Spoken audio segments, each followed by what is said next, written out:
ఈడేం కావు ఫ్లైఓవర్ ఉంది కదా, ఫ్లైఓవర్ దిగి టర్న్ అవుతుంది సార్, బ్రిడ్జి కిందకి వెళ్ళి వస్తుంది కదా, అదేమో డైరెక్ట్ బ్రిడ్జిలో కుట్టింది కదా.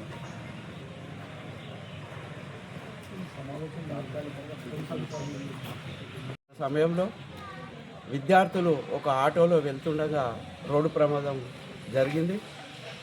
అది ఒక దురదృష్టకరం.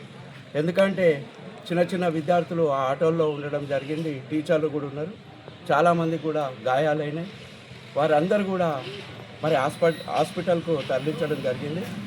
వారందరూ కూడా త్వరగా కోలుకోవాలని చెప్పి ఆ భగవంతుని ప్రార్థిస్తూ ఎంపీ రఘునందనరావు గారు కూడా హాస్పిటల్కు ఫోన్ చేసి వాళ్ళ యోగక్షేమాలు తెలుసుకోవడం జరిగింది. ఆ ఫ్లైఓవర్ పనులు కూడా మరి అతి త్వరలో ప్రారంభిస్తామని చెప్పడం జరిగింది.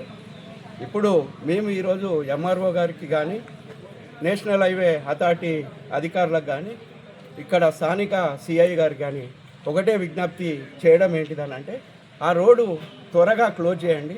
అక్కడ రైట్ టర్న్ కానీ లెఫ్ట్ టర్న్ కానీ ప్రమాదకరమైన టర్నింగ్లు ఉన్నాయి.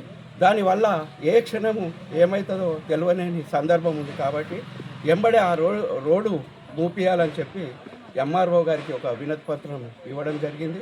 ఇప్పుడు ప్రమాదాలు బాగా జరుగుతున్నాయని చెప్పి హైవే అధికారులు కొంతమంది దాన్ని క్లోజ్ చేస్తే ఇక్కడున్న మట్టి వ్యాపారస్తులు కొంతమంది మళ్ళీ దాన్ని ఓపెన్ చేసి మరి ప్రమాదాలకు గురవుతారు. కాబట్టి ఇకనైనా ఏ క్షణం అక్కడ ప్రమాదం జరిగేది తెలుస్తలేదు. కాబట్టి మరి అధికారుల దృష్టికి మేము ఏం తీసుకొస్తున్నామంటే ఇకనైనా తొందరగా ఆ యొక్క రోడ్డును క్లోజ్ చేసి ప్రజల క్షేమం కోరాలని చెప్పి కోరుతున్నాం.